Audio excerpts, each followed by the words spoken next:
ಓಂ ಶಾಂತಿ. ದಿನಾಂಕ 27/11/2024. ಪ್ರಾತಃ ಮುರಳಿ ಬಾಬ್ದಾದ ಮಧುಬನ. ಮಧುರ ಮಕ್ಕಳೇ, ಸೀಮಿತದ ಪ್ರಾಪಂಚಿಕ ಬೇಡದ ವಿಚಾರಗಳಲ್ಲಿ ತನ್ನ ಸಮಯವನ್ನು ವ್ಯರ್ಥ ಮಾಡಬಾರದು. ಬುದ್ಧಿಯಲ್ಲಿ ಸದಾ ರಾಯಲ್ ಆಲೋಚನೆ ನಡೆಯುತ್ತಿರಲಿ.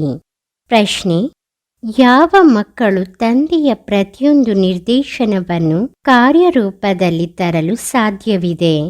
ಉತ್ತರ: ಯಾರು ಅಂತರ್ಮುಖಿಯಾಗಿದ್ದಾರೆ, ತನ್ನ ಶೋ ಇಲ್ಲ, ಆತ್ಮೀಯ ನಶೆಯಲ್ಲಿರುತ್ತಾರೆ, ಅವರೇ ತಂದೆಯ ಪ್ರತಿಯೊಂದು ನಿರ್ದೇಶನವನ್ನು ಕಾರ್ಯರೂಪದಲ್ಲಿ ತರಲು ಸಾಧ್ಯವಿದೆ.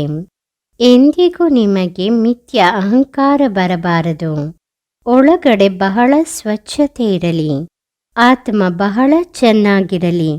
ಒಬ್ಬ ತಂದೆಯೊಂದಿಗೆ ಸತ್ಯವಾದ ಪ್ರೀತಿ ಇರಲಿ. ಎಂದಿಗೂ ಉಪ್ಪು ನೀರಿನ ಸಂಸ್ಕಾರ ಇರದೇ ಇದ್ದಾಗ ತಂದೆಯ ಪ್ರತಿಯೊಂದು ನಿರ್ದೇಶನ ಕಾರ್ಯರೂಪದಲ್ಲಿ ಬರುತ್ತದೆ. ಧಾರಣೆಗಾಗಿ ಮುಖ್ಯ ಸಾರ: ಸದಾ ನಶೆ ಇರಲಿ. ನಾವು ಶ್ರೀಮತದಂತೆ ನಮ್ಮ ಪರಿಸ್ಥಾನವನ್ನು ಸ್ಥಾಪನೆ ಮಾಡುತ್ತಿದ್ದೇವೆ. ಬೇಡದ ಕೊಳಕು ವಿಚಾರಗಳನ್ನು ಬಿಟ್ಟು ಬಹಳ ಉಲ್ಲಾಸದಲ್ಲಿರಬೇಕು. 2.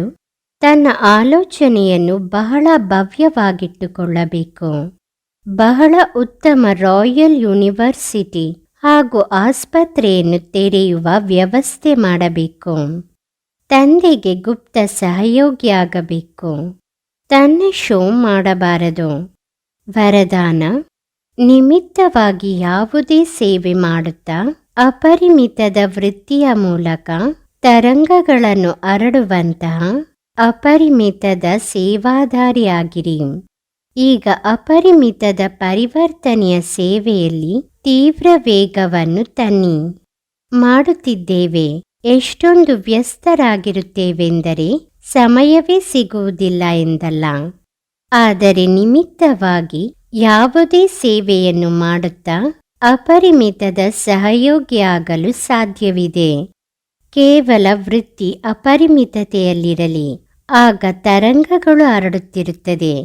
ಎಷ್ಟು ಅಪರಿಮಿತತೆಯಲ್ಲಿ ವ್ಯಸ್ತರಾಗಿರುತ್ತೀರಿ, ಆಗ ಯಾವ ಡ್ಯೂಟಿ ಇದೆ ಅದು ಇನ್ನೂ ಸಹಜವಾಗುತ್ತದೆ.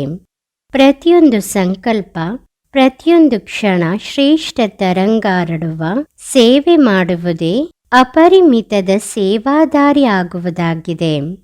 ಸ್ಲೋಗನ್: ಶಿವ ತಂದೆಯ ಜೊತೆ ಕಂಬೈಂಡ್ ಆಗಿರುವಂತಹ ಶಿವಶಕ್ತಿಯರ ಶೃಂಗಾರ ಜ್ಞಾನದ ಅಸ್ತ್ರಶಸ್ತ್ರ ಆಗಿದೆ. ಓಂ ಶಾಂತಿ.